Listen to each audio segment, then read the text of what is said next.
Bueno, buenas tardes. Estamos nuevamente, nos vamos a encontrar con un muy querido amigo en este programa Conversando desde Casa.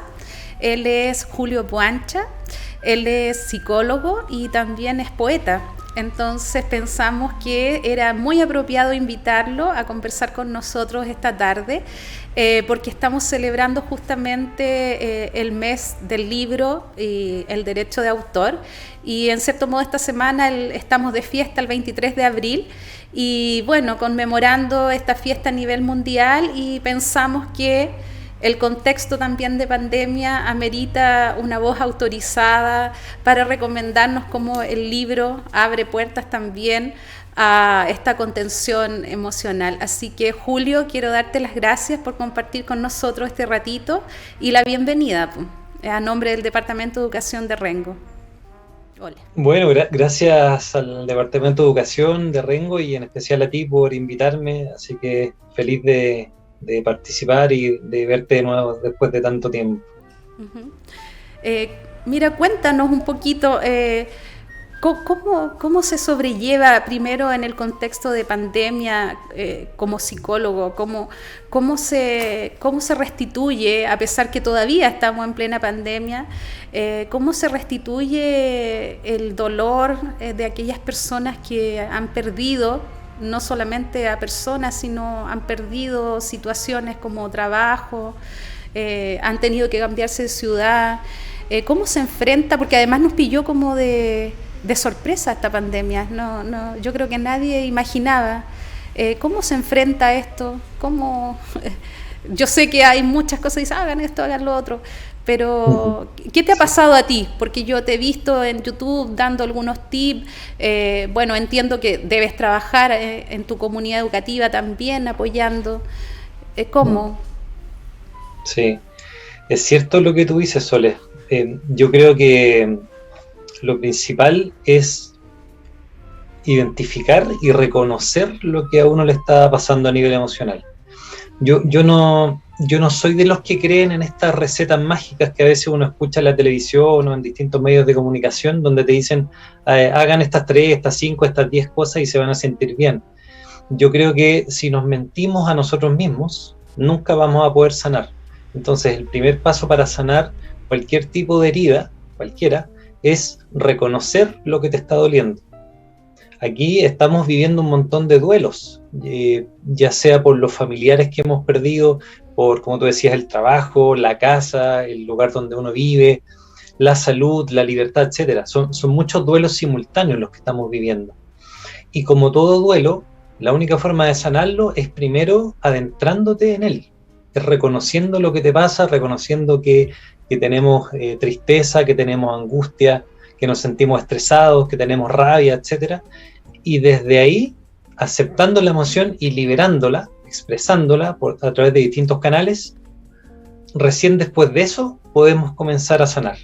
Esto es lo mismo que si tienes una herida abierta y le pones un parche encima antes de desinfectarla. La herida va a continuar infectándose y después va a ser peor. Y las consecuencias que va a tener van a ser más grandes. Entonces se trata de limpiar esa herida, lavarla, desinfectarla y luego, más adelante, le pondremos el parche, que significaría como dar vuelta a la página y seguir adelante. Okay. Pero lo principal es sanar lo que nos está pasando ahora. Qué difícil, porque a veces, bueno, estamos acostumbrados como a tener un duelo. Perdemos a una persona querida y tenemos que sanar ese duelo y pasamos una temporada haciendo varias cosas, ayudándonos, pero lo que tú dices hoy día como que me deja un poco, son varios duelos juntos, qué difícil. Y bueno, los adultos sobrellevamos el duelo de una forma, pero también los niños están pasando este mismo periodo. ¿Y cómo hace un adulto, por ejemplo, pensando en nuestros apoderados o en nuestros mismos colegas, profesores, que además de vivir estos duelos personales, tienen que también contener el duelo de los más pequeños? Es como... me dejaste así como un poquito... ¿Cómo lo hace? El adulto tiene además de varios duelos, dobles duelos. ¿Eso en cierta forma?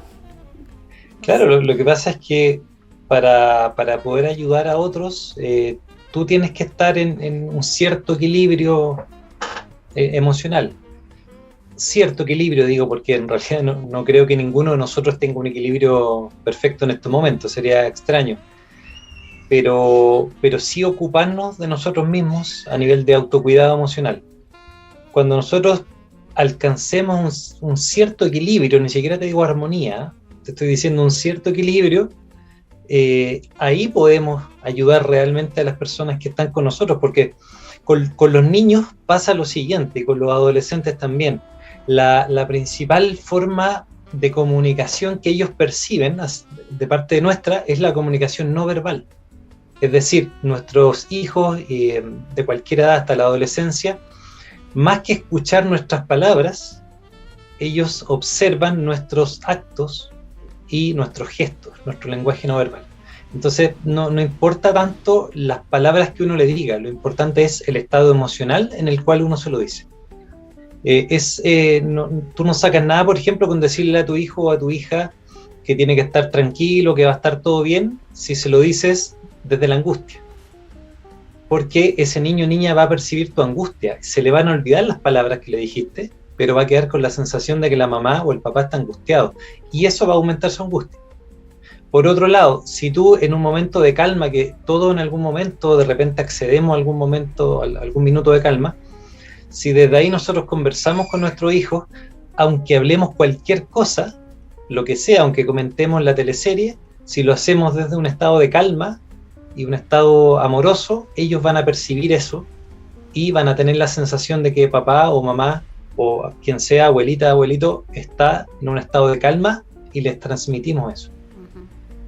Por eso es tan importante ir más allá sobre todo en este momento de pandemia, ir más allá del contenido, más allá de lo verbal.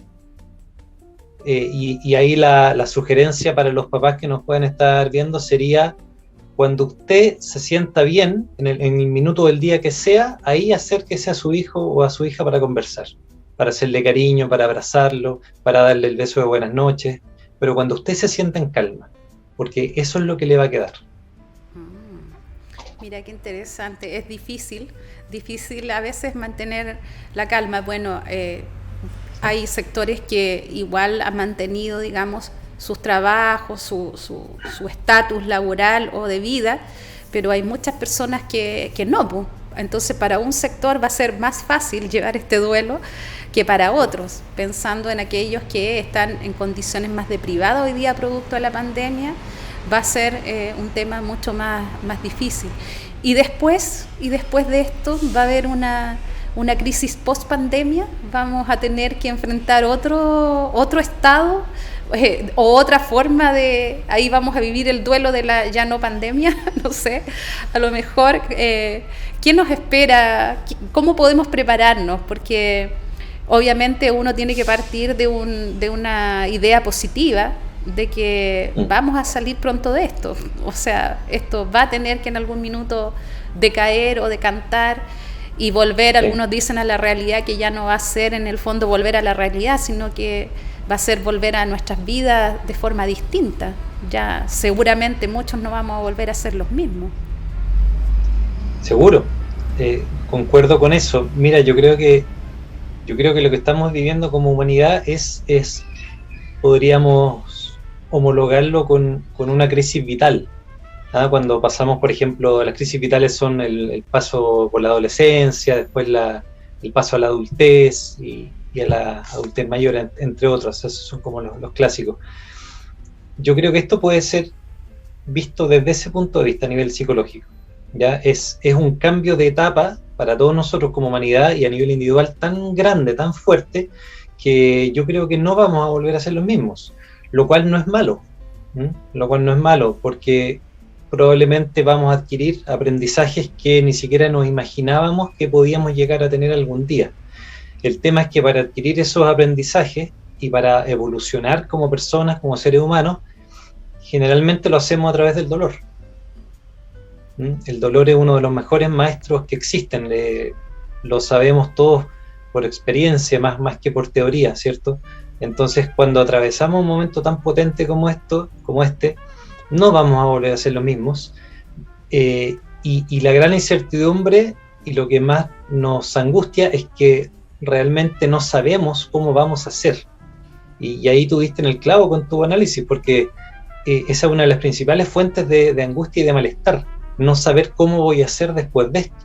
Primero, no saber si voy a seguir vivo después de esto, claro, que es un tema que todos tenemos en la mente, si nuestras familias van a seguir vivas, las personas que no se han ido, y después de eso, si sigo vivo, ¿qué va a ser de mí? ¿Cómo voy a hacer? ¿Voy a ser el mismo? ¿Voy a querer hacer otra cosa? ¿Voy a quedar con secuelas? Etcétera.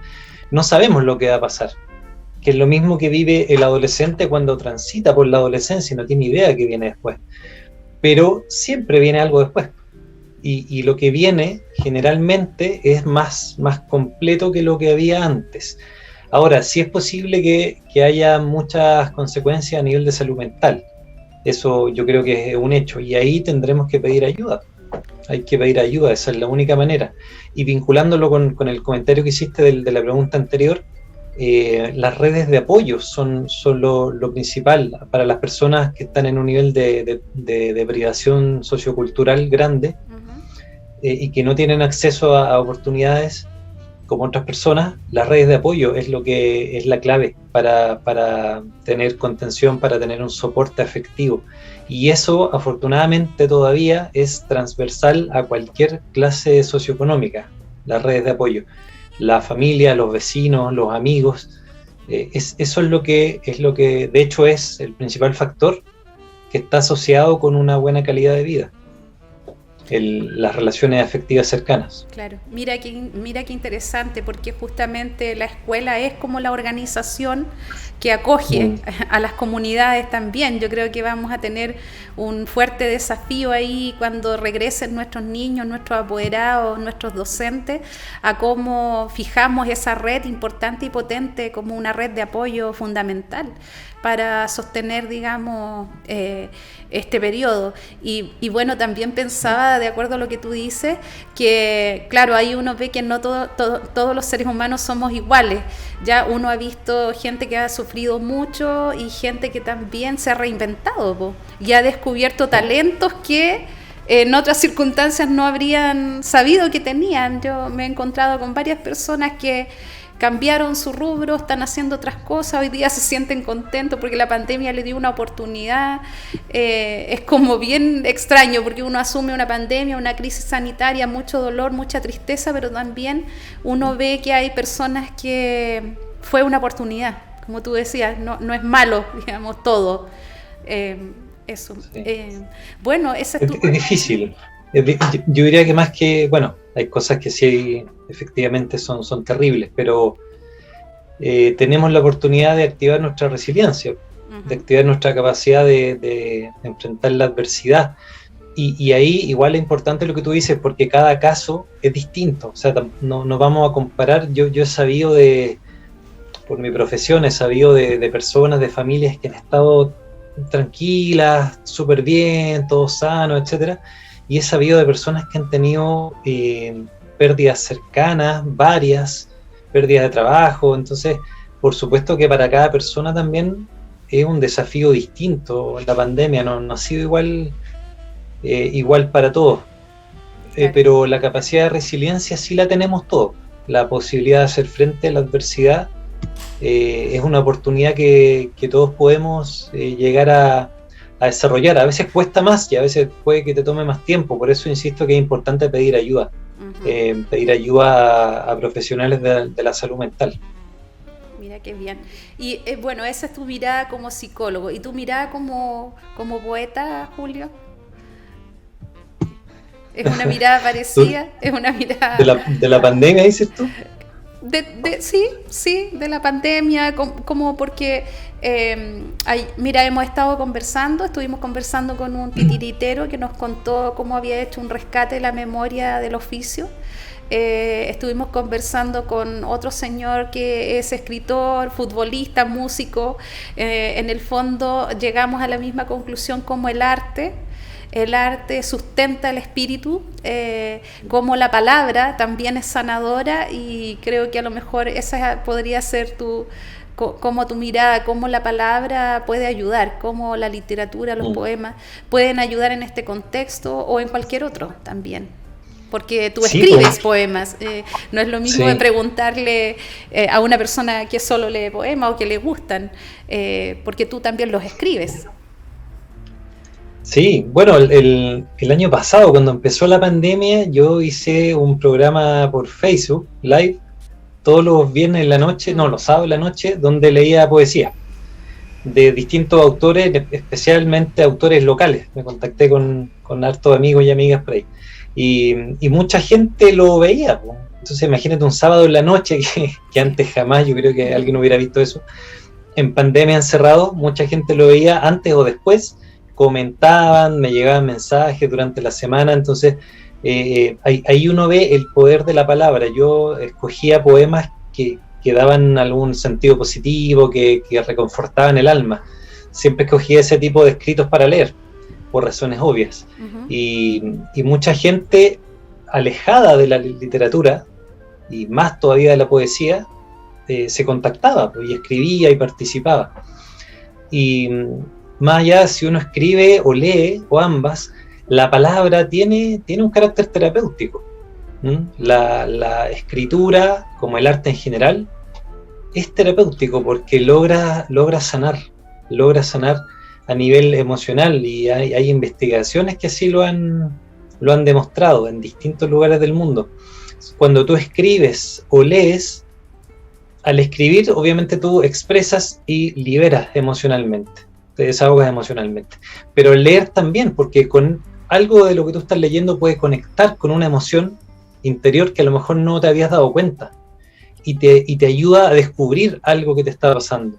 La identificación con un personaje, si hablamos más allá de la poesía y hablamos de novela o de cuentos, uno se identifica inconscientemente con los personajes. Y cuando uno lee algo de un personaje que te toca, que te hace sentido, es porque algo te pasó a ti con eso. Algo tú tienes que a lo mejor que sacar a la luz, o que poder mirar más profundo. Entonces, la palabra siempre va a tener un carácter terapéutico y sanador. O al revés también, pues la palabra también puede llegar a ser dañina y destructiva. Depende qué tipo de palabra sea y quién la esté pronunciando. Por eso es importante que estos diálogos que uno tiene con uno mismo todo el día, que uno se está diciendo cosas, tratar de hacerlos conscientes y de llevarlos en positivo. Porque sucede a veces que somos nuestros peores enemigos con todas las cosas feas y malas que nos decimos a nivel mental durante el día, ¿cierto? Cómo nos criticamos en exceso, cómo creemos que nada nos va a resultar, etcétera. Y ahí también viene como este diálogo interno de cambiar esto y hablarte en positivo. Mira qué interesante, sobre todo cuando a veces estamos frustrados y llevamos nuestra rabia hacia nosotros mismos, en cierto modo. Mira qué interesante. Claro. Tiene mucho sentido con que, bueno, no puedo dejar de lado el ámbito del docente, que el enfoque comunicativo que hoy día se pide a través de la enseñanza de la lengua, ya en algún minuto, ¿cierto? Enseñar lenguaje o enseñar la literatura era tan estructurado como la gramática, la ortografía, y que eso era sagrado y nada más existía, es decir, ya, o también que solo tenías que leer los clásicos porque ese era el canon respetado y qué sé yo. Y hoy día, cuando se habla de un enfoque comunicativo, en el fondo la enseñanza de la lengua se hace cargo de todos los aspectos comunicativos, escribir, hablar, escuchar y escribir, lo que tú decías. Entonces, qué importante es eso, qué importante que en el ejercicio didáctico se invite, ¿cierto?, a estudiar, a leer, a escribir, lo que tú decías. A lo mejor probablemente va a ser un ejercicio muy interesante invitar a los niños, a los apoderados a escribir, para echar fuera todas esas cosas que nos angustian y que a lo mejor liberarlas nos va a hacer muy bien. O también, si leemos vidas de otros, también nos toca o nos da la oportunidad de comprender que no solo a nosotros nos pasan algunas cosas, sino que de la historia el hombre ha sido alegre, ha estado triste, ha sido, no sé, pues, maltratado, ha sido querido, ha tenido oportunidades de amor, ha sido creativo, no sé. En ese ámbito quiero hacer como una defensa sobre el lenguaje y la palabra y la potencialidad que tienen. Sí, claro, yo invito a todo el mundo a que escriba y sin preocuparse de que quede bien, mal, bonito, feo, de que le guste a alguien o no. Si aquí lo principal es, sobre todo en estos tiempos, poder sacar afuera nuestras emociones y después, cuando uno lee lo que escribió, sobre todo en algún momento así como de dificultad, es mucho más sanador todavía, ¿ah? Porque te lleva a poner la conciencia en lo que viviste y cómo de alguna manera igual lo superaste. Por ejemplo, no sé, pues tú puedes, a mí me pasa a veces que leo cosas que escribí cuando era un adolescente y por las cuales a lo mejor yo sufría, tenía angustia, y las leo hoy día y digo, oye, qué bonito leer esto, porque atravesé todas esas cosas y la vida sigue adelante y uno continúa. El tema es que al escribir también se produce una conexión con algo más profundo, uno se conecta con la vida cuando escribe. Por lo que tú decías, porque las emociones es lo que todos los seres humanos compartimos. Sí, todos, alguna vez sentimos amor, tristeza, rabia, odio, angustia, etcétera, todos. Eso es, no es para algunos nomás, es para todos. Entonces, al escribir y al leer, nos estamos conectando con muchas más personas que en algunos casos sintieron lo mismo que nosotros, que vivieron lo mismo que nosotros, y sentir que uno está conectado con algo más allá te provoca un alivio, te produce una sensación de no estar solo en el mundo. Por eso cuando tú decías, uno lee historias de otras personas, y a mí me gusta también leer biografías de historias de superación personal, porque uno dice, ¿sabes qué? A estas personas le pasaron lo mismo o cosas peores que a mí. Entonces como que hay una conexión que uno siente y que te impulsa a seguir adelante. Entonces es súper importante la palabra como un vehículo de conexión social, de sentirnos seres en el mundo conectados.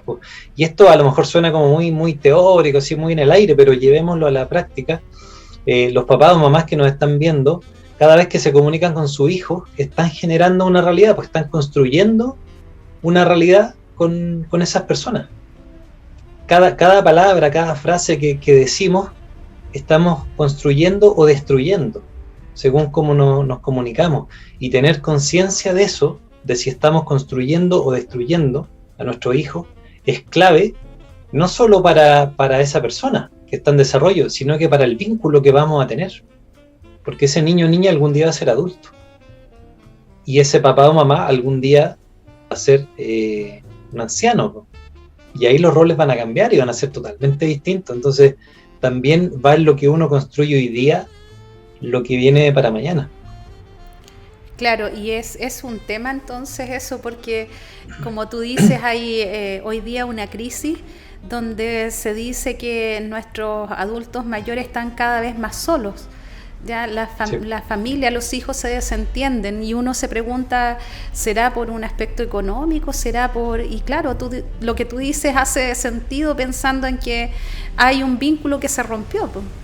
Hay un vínculo roto ahí que a lo mejor separa finalmente a los hijos de los padres y los padres se van quedando como solos. Algo que en algún minuto a lo mejor esa relación se fracturó y no tuvo oportunidad de restituirse ese lazo que se da naturalmente cuando uno es chico, pues, con los padres, ¿cierto? De mucho amor, de mucha protección. Después tú creces y en algún minuto eso a lo mejor hay una ruptura en algunos casos, y en algunos casos se recompone y en otros no, pues. Y tal vez por eso hay tantos adultos que están por ahí, no quiero decir abandonados, pero a lo mejor muy solos, pues. Muy solos. Puede ser, porque hay palabras que destruyen, pues. Y hay frases que a lo mejor fue una sola frase, pero que, como tú decías, fracturó una relación. Por eso que es tan importante el lenguaje, es tan importante el uso adecuado de la palabra, el uso con conciencia, con calma de la palabra, sobre todo en los momentos de enojo. Eso es clave. Ahora, la pandemia, claro que nos ha dado la oportunidad de mirar un poco más allá y a lo mejor yo he sabido mucha gente que se ha vuelto a vincular con personas que estaba alejada, porque esto también nos muestra que la vida es mucho más allá. Nosotros no somos el centro del universo como nos creemos muchas veces, el ser humano, y entonces esto nos mostró que la muerte es algo que está ahí siempre, que es permanente, que es inevitable. Nos recordó eso, porque en realidad siempre ha sido así. Y quizás gracias a eso, a esos dolores, uno ha podido recomponer relaciones importantes que estaban dejadas de lado. Claro, y creo que nos ha pasado a todos, y también por otro lado a lo mejor limpiar algunas relaciones que no eran muy saludables, y que esto te lleva a pensar, bueno, no sé cuánto tiempo más voy a vivir, no tengo la vida comprada, por lo tanto lo que me quede, quiero vivirlo bien con la gente que me quiere, que me trata bien, y con la gente que quiero tener cerca. Claro. Entonces la pandemia tiene como esta doble connotación destructiva por un lado, y por otro lado increíblemente constructiva también. Claro. Bueno, yo hacía esta alusión a los poemas porque tú eres poeta, pero también, por ejemplo, Bruno Bettelheim, que es un psicoanalista, tiene un libro muy interesante que habla sobre el psicoanálisis de los cuentos de hada, por ejemplo. Y él dice ahí que lo más importante de contar los cuentos de hada o por qué se cuentan es para que los niños entiendan que pese a todas las atrocidades, todo puede terminar bien. Y que eso le da seguridad, porque, no sé, pues la Caperucita, todo lo que le pasa y finalmente... Bueno, es una adaptación que después hacen muy amigable, ¿cierto? Los hermanos Grimm, la salva el leñador, o los que la bruja captura para comérselos, después alguien los salva. O sea, siempre hay una posibilidad de ser salvados. Y dice que eso es muy interesante cuando uno a los niños les cuenta cuentos de hadas, porque en su subconsciente ellos van a adquirir esa seguridad de que pase lo que pase, hay una posibilidad de ser salvados. Y en ese sentido, claro, uno ahí mira el poder que tiene la palabra y la palabra que viene, ¿cierto? Dicha desde un ámbito afectivo, protector, ¿ya? Y eso es muy interesante. Bueno, yo no sé si podrías compartirnos un poema también. Bueno, tuyo, bueno. Claro, para que conozcamos algo y aproveches de darnos como una vitamina para el alma, así como una dosis de palabras bellas para tener un minuto para nuestra salud, así como la gente que hace un ratito de yoga para aclarar su espíritu. A lo mejor tus palabras nos ayudan también.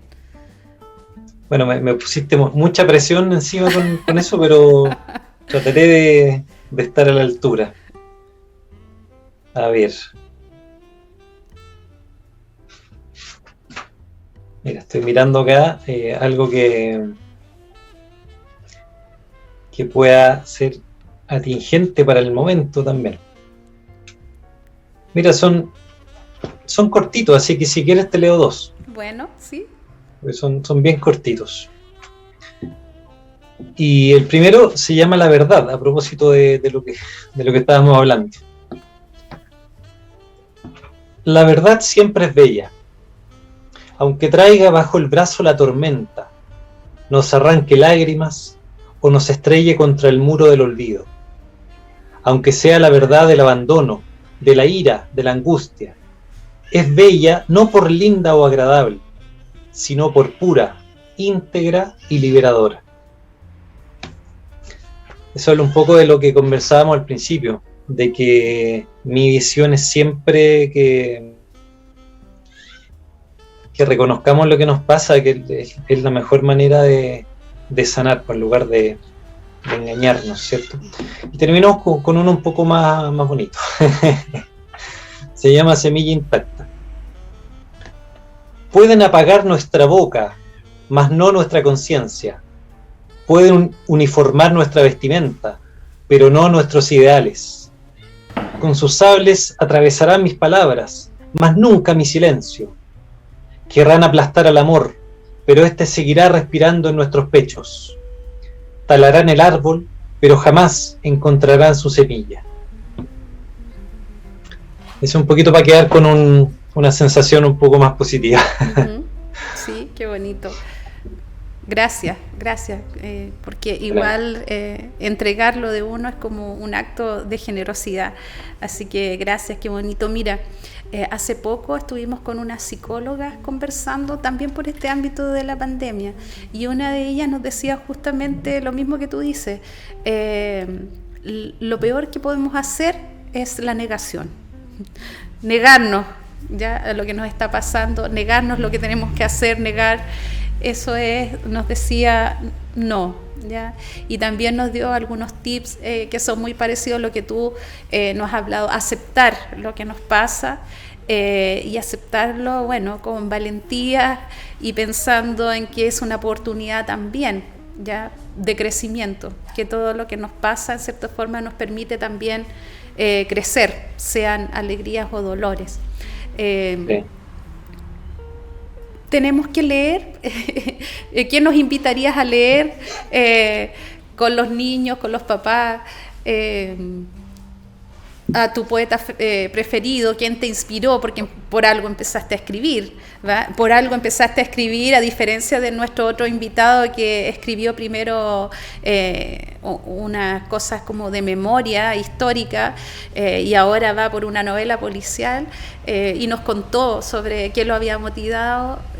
Por algo tú elegiste la poesía y no la novela o los cuentos. Sí, pues sí. Mira, a mí me inspiró y es mi autor preferido y es súper impopular lo que te voy a decir, porque hay como una moda, una onda de vilipendiarlo, pero mi referente es Neruda. ¿Ya? Y te digo por qué, porque a mí el estilo de poesía que me gusta, respetando todos los estilos de poesía, es la poesía que usa harto la metáfora, que usa la harta imagen poética. Me gusta eso, por una cosa de gusto nomás. Uh-huh. Y creo que Neruda era un maestro en eso.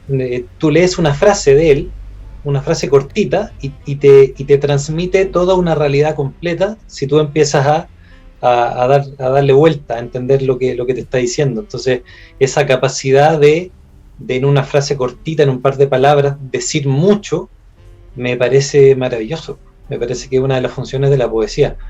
Y lo otro, porque Neruda tenía una particularidad de que él siempre estuvo conectado con la realidad. Él siempre estuvo conectado con el contexto que estaba viviendo nuestro país.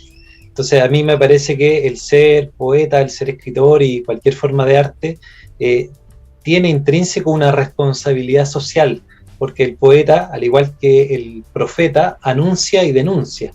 Uno tiene esta necesidad y esta responsabilidad, digo yo, de reflejar lo que está viviendo nuestra sociedad. Desde ese punto de vista, Neruda fue siempre consecuente con su idea, y aquí más allá de la idea política, sin meterme en eso, pero él se refirió en su poesía, en su escrito, se refirió a lo que estaba viviendo nuestro país a nivel político, que además fue algo que marcó en la historia de nuestro Chile. Entonces, esa valentía, esa poesía social, a mí me parece que es súper destacable y que no todos los poetas la tienen. Entonces, a mí más que algo lindo, me interesa algo que me aporte contenido y que me muestre la realidad. Entonces, desde ahí nació mi vocación, por decirlo de alguna manera, y después como una forma de desahogo, la verdad. Yo partí escribiendo en la adolescencia para desahogarme. Acumulé cuadernos escritos y después cuando grande, ya cuando adulto, me lo tomé en serio y empecé a querer tener la inquietud de publicar. Recién yo viejo ya empecé a publicar y a hacer, a dar a conocer lo que hago y a hacer recitales y talleres grandotes sobre los 30 años. Entonces para mí fue algo terapéutico la poesía, por eso inicié. Y así que, bueno, sé que el tiempo se nos acaba, pero un pequeño mensaje, si me permites, a propósito de todo lo que hemos hablado, que después que aceptamos las emociones que estamos viviendo, tampoco nos quedamos pegados en eso. No es como que yo acepto mi angustia, mi estrés y vivo estresado y angustiado, no, sino que hay que hacer algo con eso después. ¿Y cuál es la la invitación que uno puede hacer o la sugerencia que uno puede dar, el hacer cosas que te gusten. Cualquier cosa, lo que sea que te provoque placer, satisfacción, que sea agradable, que te sientas bien, buscar eso. Si es hacer deporte, si es escuchar música, si es conversar con alguien, si es ver una teleserie, si es bailar solo, sola en la pieza, lo que sea que te haga bien, eso hay que practicarlo porque se genera a nivel cerebral una serie de reacciones a nivel de liberación de neurotransmisores y hormonas que nos ayudan al bienestar y a contrarrestar el estrés. Entonces es clave hacer lo que nos gusta. Yo te diría que la única premisa es que mientras no te haga daño a ti ni le haga daño a otros, adelante. Mira qué bien.